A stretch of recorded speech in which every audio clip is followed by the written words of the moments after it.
you could actually write a new book today called Berlin 2012.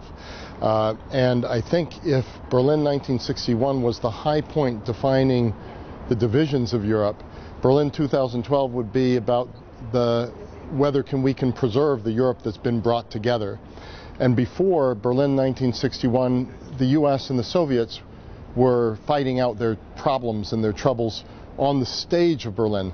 Now it's the Germans themselves that have so much decision authority. What one hopes is they'll take the lesson of history, which is Europe has been gained at such enormous cost that the price one has to pay now is little when one considers the broad sweep of history. I'm not sure they've learned that, but we'll see in the coming weeks and months.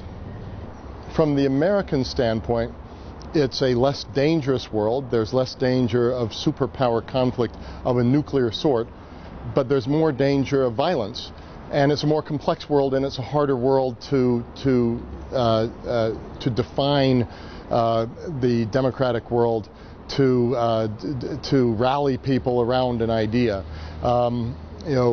What is NATO for? Who is NATO against? What is the European Union creating security against? And so I think in those days things were far more dangerous but more simple. Now they're somewhat less dangerous, but they're far more complex. I'm the author of this book, Berlin 1961, but I'm also the president of the Atlantic Council. And it's our belief that Atlanticism is a threat. And Atlanticism isn't just a geographic explanation, it's a set of ideas. It's human rights, it's civil society, it's rule of law. And we're in a situation where we're experiencing the biggest shift of political and economic power of influence since the 18th century.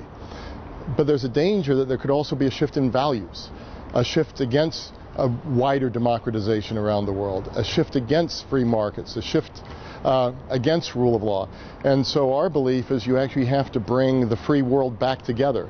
And so that's not just the Euro-Atlantic community, but it's also our friends elsewhere in the world to again go on the offensive around a set of ideas. It's a hard argument to make right now, but I think the more we'll go along and the more we'll see the dangers of the world that exists right now, I think the more we'll be able to bring people back together.